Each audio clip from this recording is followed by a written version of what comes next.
Hey everybody, welcome back. My name is Elise, and this is 10 to Life, where we're talking everything true crime.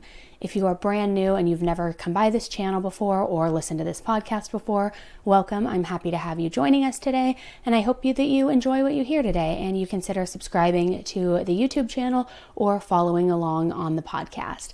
And for all of you returning 10 to Lifers, welcome back. So happy to have you guys here today. And as always, if you are listening to the podcast version of this, but you want to check out the video version to see the photos that I'm pulling up on the screen and the video footage that I pull up throughout the case discussion, head over to my YouTube channel, 10 to Life. Now, we have got some updates today in the case of Lily Peters. And many of you guys have been following this case. If you haven't, I highly recommend you go and listen to my previous coverage on this, because it really does give you an outline of, the details of what happened to this young 10-year-old girl. But we have received a lot more updates over the last few days. So the other day I brought you guys the news of Lily Peters, the 10-year-old girl from Chippewa County, Wisconsin, who vanished in the 5 minutes between her home and the home of her aunt's house while riding her bike home from her aunt's house. Ultimately, later that night, her father called the police at 9 p.m. to report Lily as missing when Lily never returned home. Later that night, authorities found a bicycle on a path between her home and her aunt's home that they believed belonged to Lily. And then just 12 hours later at 9:15 a.m. the following morning, one call was received stating that a body had been found near that same walking path where that bike had been found the night before. And that body, unfortunately, was that of 10-year-old Lily Peters.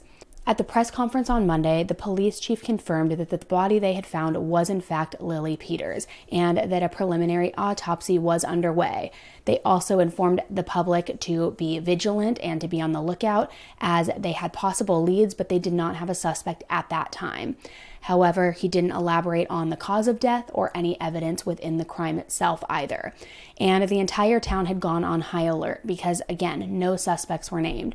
But now, not only do we have the suspect, we have the relationship to the suspect, which is just eerie and awful. But more than that, we have more details and new details that have literally emerged overnight.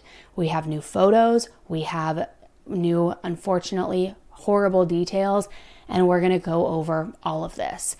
So guys, let's get right into it. 10 to Life with Elise starts right now. After receiving well over 200 tips, on Tuesday, April 26th, authorities issued a search warrant for the home of Lily's aunt. It's unclear if this search turned up any evidence, but it does remain taped off, and again, it is believed to be the home of Lily's aunt.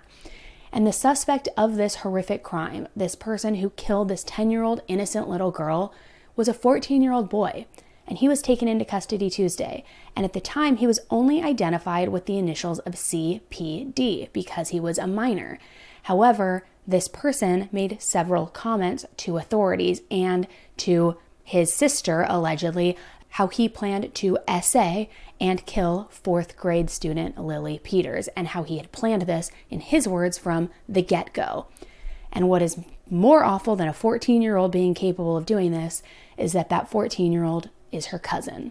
He detailed his premeditated plans for Lily that he held as they left the home together, plans that he followed through on. So Lily's cousin, this older 8th grade boy, was clearly obviously familiar with Lily. They were family, they were blood cousins, and he may have even lived at the home of her aunt. Now, I would guess that he may have even accompanied her from the beginning of her bike ride as she was biking home. And it was during this period between her leaving her aunt's house and attempting to arrive home in this overgrown wooded area path that Lily was lured down by her cousin. And she was taken to the embankment and then she was struck. And this has all been admitted to by her cousin, Carson. Allegedly, he punched Lily in the stomach, knocked her to the ground, strangled her, hit her with a stick, and then strangled her to the point of death. And then after Lily was deceased, he essayed her. Now, let's just unpack that for a moment, because not only is that crime just brutal and personal and hands-on, anytime somebody strangles somebody, it is a very hands-on and personal method of killing them, because you're looking them in the eyes, essentially. You're watching the life drain out of them. That is horrifying in itself, period. Layering on the fact that it was a 14-year-old boy who did this to a 10-year-old girl, another layer of just disgust. On top of that, you stack it with the fact that they were blood cousins, and he did this to his own young cousin. Now your mind is starting to go like, how is this even possible? And then, bam, the cherry on top of it is that after he already kills her and she's deceased, he SAs her. The level of true disgust packed into this case haunts me, because not only do you have murder, but you have incest. You also have necra, you know where I'm going. I mean, it is just packed with so much. And we're going to get into possibly the why here in just a second.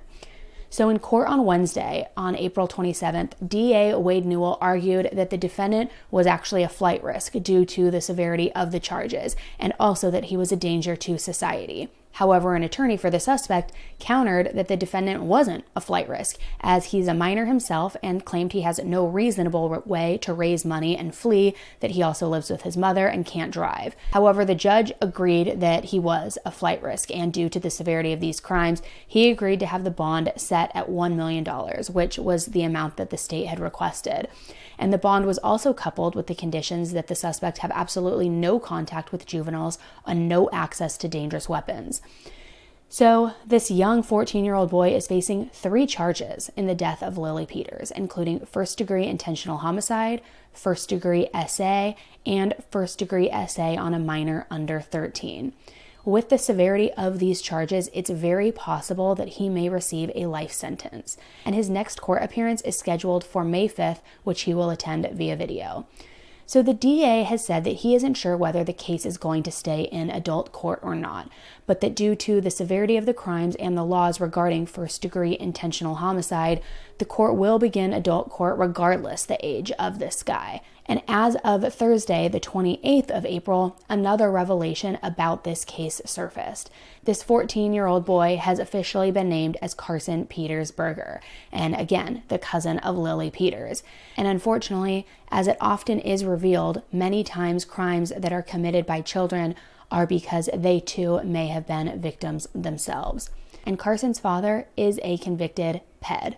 Adam Berger is 37 years old, and he has served 3 years in prison for possession of explicit content involving young underage girls. And an eerie letter surfaced from his incarceration back in 2020, begging the judge to allow him unsupervised visits with his son, calling his boy the best of him in this letter. Other members of the family cited how Carson has not been happy since his father was arrested back in 2018, and that he was unhappy with his mother about this and never smiling when he was in her company. His paternal grandmother called his mother, the sister of Lily's father, a bad mother who limited the boy's interactions with his father's family. So much so that his grandmother was granted grandparents' rights while his father was incarcerated.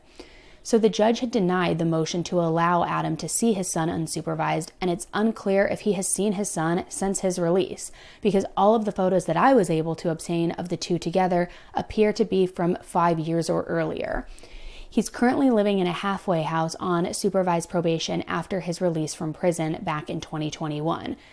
So my question here is, could Carson have blamed his mother for his father's incarceration, because we know he was apparently angry in her presence, would never smile, and did that result in Carson carrying a hatred for females in general? Obviously, photos don't always attest to somebody's true character, but in these older photos I was able to find of Carson, he looks like a normal, happy young boy. Nothing like the current photo we have of him, and nothing like the person who would commit such a vicious act on anybody, let alone their cousin. And again, pictures don't always tell the whole story, but to me, when I look at the two of these side by side, they don't even look like the same person. There's a new kind of evil behind the eyes. Lily's body will be held with the coroner pending further investigation for the next few weeks. In the aftermath of the arrest of the 14-year-old boy Carson, Lily's family and friends are left to mourn the loss of a bright and beautiful child at the hands of her own family. And not only the loss, but the vulgar and horrific acts that were done to her post-mortem. Purple bows are tied throughout the town. The entire community has come out in support of this family. The school district also had invited everybody to wear purple on Friday, the 29th, in honor of Lily. And in the meantime, we're waiting for updates on this case as it is rapidly developing. Although we have heard that Carson has actually, confessed and admitted not only to the police, but also to allegedly his sister that this was his plan all along, he hasn't explained why. And I think that's what everybody is eager to hear and waiting on, because although he's admitted to the crime itself, which is great in a sense, because now there can be justice and accountability, but there still is so much unanswered. And the biggest question is just why? Why would you do this? And even more than that, could he have had other victims in this? If he was going to jump all of the way to murder and essay in one quick swoop on his own cousin, is it possible that he has been committing personal acts with anyone else in the family, with anyone else he's had contact with? Was there any sort of pattern of escalation and then brought him to this? And I can't help but wonder too, when I first heard that he had confided in his younger sister about this, it seemed odd to me because, and again, this is all alleged at this point, but apparently he confided in his younger sister and told her what he did after the fact. And then the younger sister apparently told the grandmother, and then the grandmother called the police, and apparently everything kind of unraveled from there. But my question with that, and what got me thinking, is why did he tell his younger sister? Was it to brag, or could it have been to scare her? And could it have been to scare her into silence if she had been experiencing something from him as well? Because why else would you candidly tell somebody what crime you just committed, and why, unless you are trying to brag about it? I don't know. It just, something doesn't sit right with me in that regard. Something is telling me that there was a reason, and there was a calculated reason behind him telling her. But let me know what you guys think in the comments below. I'm going to keep you guys updated on this case, as again, it is developing rapidly and we are getting new information every single day. So make sure that if you haven't subscribed yet, you do so that you get notified of those updates. And if you are listening to the podcast version of this, check back for updates, or I believe you can follow the podcast so that you get notified of those updates as well. Please also don't forget to rate this episode or give this video a thumbs up on your way out to show support for the channel. And of course, as always, leave your supportive comments for the family in the comment section below. Guys, I'm hoping we get some answers soon, because this one is just very, very difficult to wrap your mind around. It really is. So I'll keep you updated. Thanks for tuning in with me today, guys. Until the next case, stay safe. Bye.